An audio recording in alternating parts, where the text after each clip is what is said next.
केले की खिचड़ी। ये कहानी शुरू होती है ममता के घर से।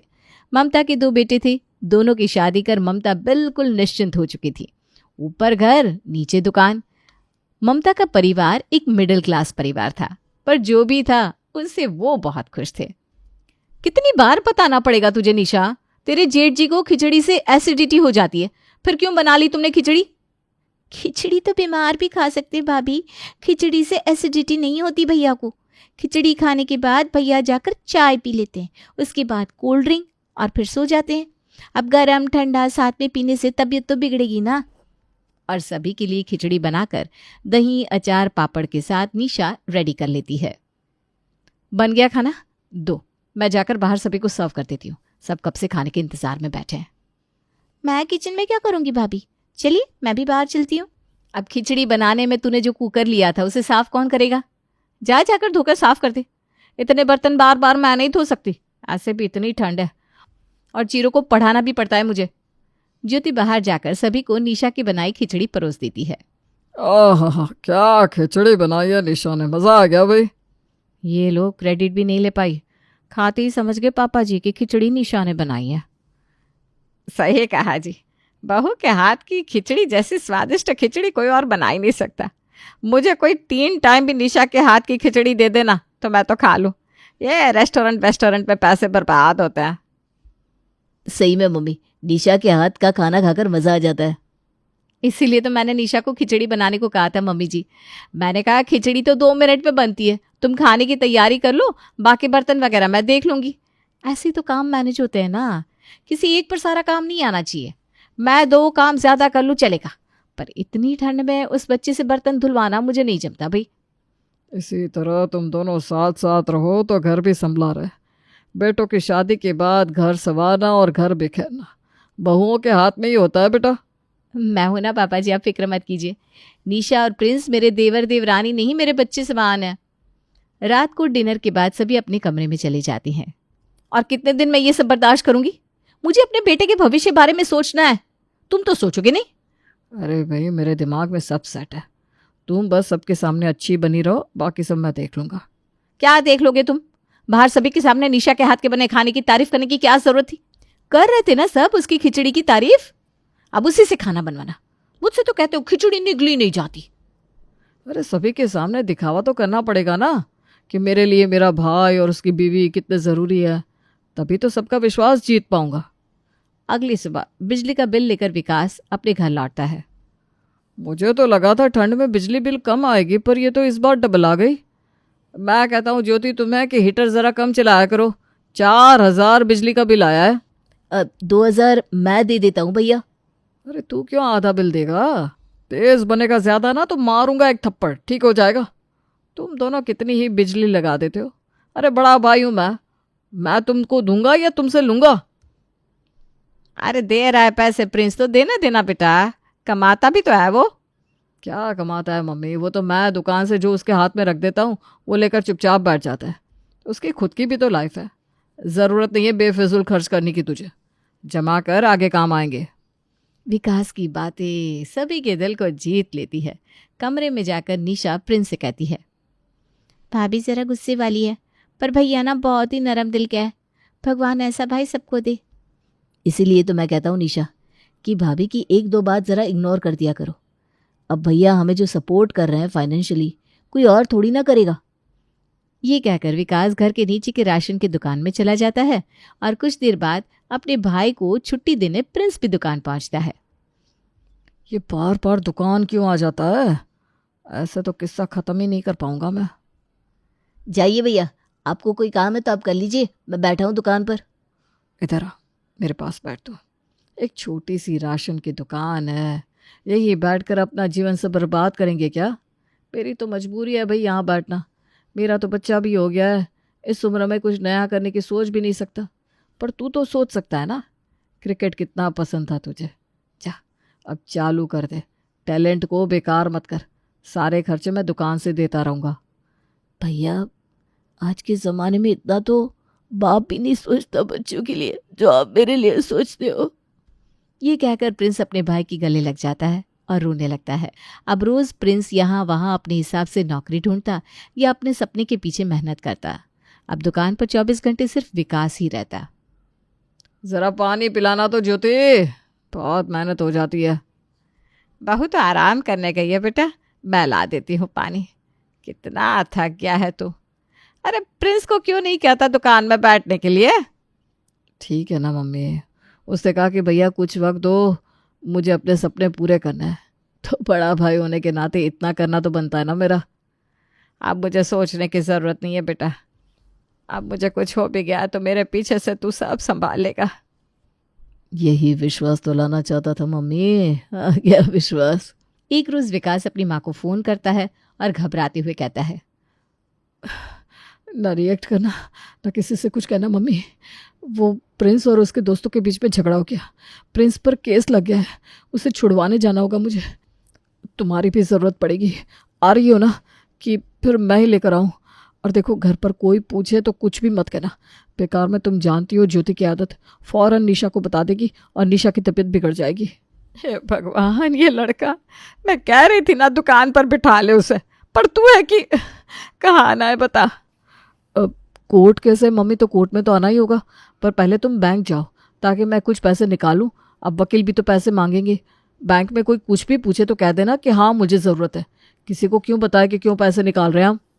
और बैंक जाकर विकास अपनी माँ के खाते से सारे पैसे खुद के खाते में ट्रांसफ़र करवा लेता है।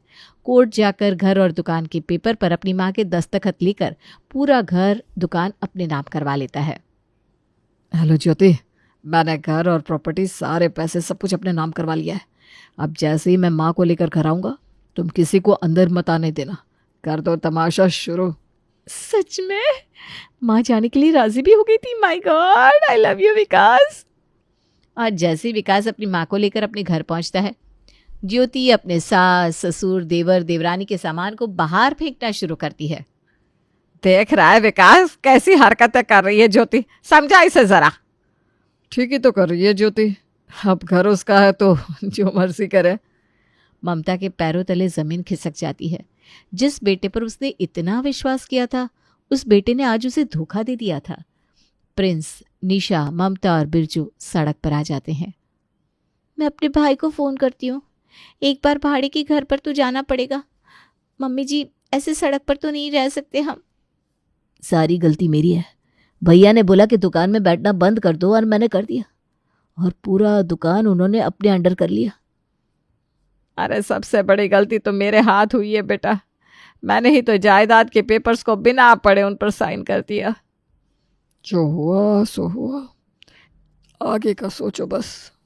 निशा का भाई अपनी बहन के परिवार वालों को अपने घर ले आता है। मैं हूं ना दीदी, फिर क्यों तुम किराए के मकान में रहोगी? आप भी मेरे माता पिता समान है चाचा चाची जी। अब जो हुआ सो हुआ, रहने खाने की फिक्र छोड़ दीजिए आप। जीजा जी और कोई काम शुरू कर लीजिए, क्योंकि काम से ही तो पैसे आएंगे और चीज़ें सुधरेंगी। बाकी मैं तो हूँ ही। पर क्या करूँ मैम, तुम पहले ही मुझ पर इतने एहसान कर चुके हो। मैं तुमसे और मदद नहीं लेना चाहता विनोद। जिस उम्र में माँ को आराम मिलना चाहिए था, उस उम्र में तुम्हें ये सब दिखा दिया मैंने मम्मी। लड़का तो अच्छा है तू, बस एक कमी है तुझ में कि तू बेकार में बहुत सोचता है।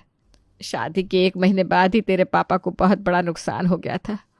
लेनदार सब कुछ ले गए, कुछ नहीं बचा, कुछ भी नहीं था तेरे पापा के पास। फिर उन्होंने ठेला चलाना शुरू किया। उस ठेले को चला चला कर जो पैसे आते थे उससे तुम दोनों भाइयों को पढ़ाया। फिर धीरे धीरे पैसे जमा कर राशन की दुकान खोली। तेरे पापा ने तो कहा भी मुझसे कि छोड़ दीजिए मुझे, किसी अच्छे लड़के से शादी कर लीजिए, पर मैं उस वक्त नहीं हारी, तो अब क्या हारूंगी। वो ठेला आज भी हमारे घर के पीछे की ज़मीन पर रखा हुआ है।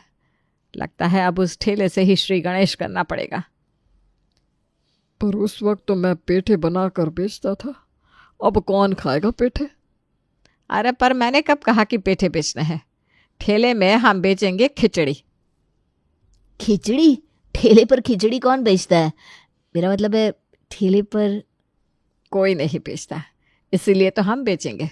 लोग बेचते हैं मैदे के मोमोज, मैदे की चाउमीन, हम बेचेंगे खिचड़ी के पकौड़े, खिचड़ी के पराठे, बटर खिचड़ी, चीज़ खिचड़ी। खिचड़ी के साथ जो वैरायटी ट्राई हो सके हम सब करेंगे। हाँ मम्मी जी, ये हो सकता है कि मेरी बनाई खिचड़ी ऐसे भी सभी को बहुत भाती है। कुछ ना करने से अच्छा है कुछ तो शुरू करे। पापा का ठेले चलाने का आइडिया भी अच्छा है और खिचड़ी तो मैं बना ही लूँगी। बाकी सब मैं कर लूँगा। तो करते हैं श्री गणेश ठेले की खिचड़ी का, और ये ठेला लगेगा आप लोगों के घर के ठीक सामने, ताकि 24 घंटे आप लोग विकास भैया पर नजर रख सके। विनोद विकास की ही राशन दुकान से ठेला शुरू करने के लिए सारा राशन लेकर आता है और ग्राहकों के सामने विकास को ना चाहते हुए भी विनोद को राशन बेचना ही पड़ता है। और अगली सुबह से शुरू हो जाता है निशा का ठेला। आइए आइए आइए, निशा के ठेले पर आपका स्वागत है। मैदा मोमो खाकर क्यों करे पेट को खराब, खाइए निशा की खिचड़ी जो है बड़ी लाजवाब। भाभी जी आपने अपना ठेला खोल लिया? जब बेटा धोखा दे दे और कोई उपाय भी ना बचे तो क्या करे आदमी सुमन। एक बेटे ने घर से निकाल दिया तो दूसरे बेटे ने सहारा दिया है। अब इस पापी पेट के लिए कुछ तो करना पड़ेगा ना।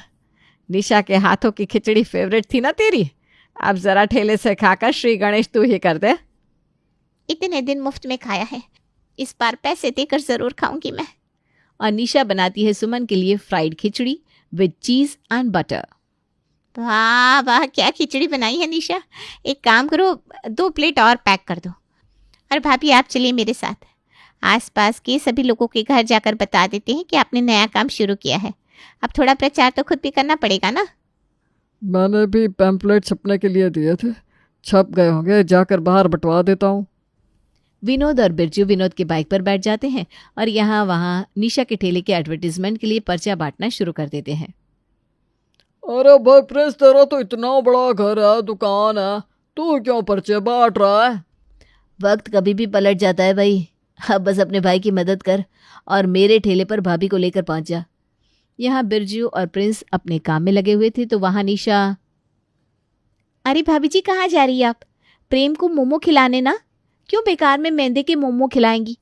बच्चों के लिए खिचड़ी के मोमो बनाए मैंने, ज़रा टेस्ट तो करिए। छी। अच्छा बाबा पैसे मत दीजिएगा, अच्छे लगे तभी पैसे दीजिएगा। अब तो खाएगा ना प्रेम? ये आजकल के बच्चे भी ना। निशा की खिचड़ी के बने मोमो खाकर तो प्रेम उंगलियां ही चाटता रह जाता है। निशा का ठेला ऐसा चल जाता है कि आसपास के ठेले पर लोग जाना ही छोड़ देते हैं। अब तो आराम से अपने खाने का रेट बढ़ा सकती है, क्योंकि आसपास कोई कंपटीशन ही नहीं बचा। आंटी जी थोड़ा बहुत रेट तो बढ़ाऊंगी मैं, पर इतना भी नहीं कि लोगों का गला ही काट दूं। मुझे बिजनेस करना है, बेईमानी नहीं।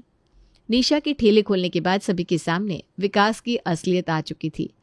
अब आसपास के लोग विकास की राशन की दुकान को बॉयकॉट करना शुरू कर देते हैं। आजकल तुम भाभी से राशन नहीं ले रहे हो विक्रम? टाइम नहीं मिलता होगा ना, बोलो तो घर भिजवा दूं। जो आदमी अपने माँ बाप का नहीं हुआ, अपने सगे भाई का नहीं हुआ, वो आदमी मेरा क्या होगा भाभी? राशन भी पता नहीं कैसे बेचते होंगे आप लोग, मुझे तो अब भरोसा ही नहीं रहा। ये कहकर विक्रम वहां से चला जाता है। आज तीसरा दिन है, एक ग्राहक नहीं आया दुकान पर, उल्टा रेस्टोरेंट वाले भी माल लेने से मना कर रहे हैं। इन लोगों का कुछ तो करना पड़ेगा। अरे क्या ज़रूरत है हमारे घर के ठीक सामने ठेला खोलने की? जानबूझकर ये क्या है, ताकि सभी के सामने हम लोग की बदनामी की जा सके। इस खिचड़ी को खिलाकर ये सभी का दिल जीत रही है ना निशा, उसी खिचड़ी के कारण ये अपने ससुराल वालों के साथ जेल भी जाएगी। इस लड़की का ठेला मैंने बंद नहीं करवाया तो मेरा नाम भी ज्योति नहीं। रात को जब निशा अपना ठेला बंद कर घर वापस लौटती है तो उसके पीछे पीछे ज्योति विनोद के घर पहुंच जाती है और दोनों हाथ जोड़कर सभी से माफी मांगते हैं। सब कुछ किया विकास जी ने और बुरी बन गई मैं। तू ही बता निशा, क्या कभी मैंने तुझसे चिकनी चुपड़ी बात की थी? मैं तो पहले से ही कड़वा बोलती थी। ये सब तो इनके दिमाग में था, सीधा बनकर ठगी करना। आप सबकी सारी प्रॉपर्टी हड़प ली उन्होंने। अरे मैंने तो उन्हें बहुत समझाया, पर इन्होंने कहा अगर तुम मेरे अगेंस्ट गई तो तुम्हारे बेटे के साथ तुम्हें सड़क पर फेंक दूंगा। मैं अपने बच्चे के साथ कहाँ जाती मम्मी जी, इसलिए मुझे इनके साथ रहना पड़ रहा है। मैं आप लोगों से कुछ नहीं चाहती, बस माफ़ी मांगना मुझे सही लगा तो मांगने आ गई। और प्लीज़ इस बारे में आप विकास जी को मत बताइएगा, वरना वो मुझे बहुत मारेंगे। हे भगवान, पता नहीं भैया की बुद्धि में कैसे पत्थर पड़ गए। भाभी आप फिक्र मत कीजिए। और अपने ससुराल वालों को फिर से ज्योति बाटली में उतार लेती है। और इसी बीच रसोई में रखे दूसरे दिन की खिचड़ी बनाने के सामान में वो मिलावट करके वापस आ जाती है। इन सब से अनजान निशा अगली सुबह उठते ही खिचड़ी की तैयारी शुरू कर देती है और लगा लेती है अपना ठेला। आइए उठाइए सुहानी सुबह की ठाठ और खाओ खिचड़ी पराठे और चाट। टमाटर का चाट सुना था भाभी, खिचड़ी का चाट पहली बार सुन रहा हूँ। चलिए लगा दीजिए एक प्लेट। कोई पराठा तो कोई चाट मांग कर खाने लगता है। अरे ये मेरे मुंह में क्या हो रहा है? इतनी खुजली कैसे आ रही है मुझे? खिचड़ी खाते ही इस खिचड़ी की चाट में कुछ है तो नहीं? मेरे मुंह में भी बहुत खुजली आ रही है। प्रिंस, कहीं इसमें खुजली पाउडर तो नहीं डाल दिया किसी ने? यहाँ जैसे ही ग्राहकों की तबीयत बिगड़ने लगती है, वहाँ फौरन विकास और ज्योति ठेले के पास इस मौके का फायदा उठाने पहुंच जाते हैं। कर दिया ना अपना ड्रामा शुरू तुमने। निशा, लोगों की जान के साथ क्यों खेल रही हो तुम? चावल में खुजली पाउडर डालकर बना दी क्या खिचड़ी? इन लोगों ने तुम्हारा क्या बिगाड़ा था? विकास जी, आप डॉक्टर को फोन लगाइए, मैं पुलिस वाले को फोन लगाती हूँ। ज्योति फौरन पुलिस स्टेशन में फोन करती है और पुलिस वालों को निशा के साथ उसके भाई, पति और सास ससुर को जेल ले जाने के लिए कहती है। आराम से मैडम, आप कौन होती है मुझे बताने वाली कि मुझे किसे जेल लेकर जाना है किसे नहीं? खाने में खुजली पाउडर अगर निशा जी ने डाला होता तो उनके हाथों की पपड़ी उतर जाती, पर ऐसा नहीं हुआ क्योंकि वो ग्लव्स पहनकर सारे काम करती है। आपने तो यहाँ की खिचड़ी खाई भी नहीं, फिर आपके दोनों हाथों की पपड़ी क्यों उतर रही है?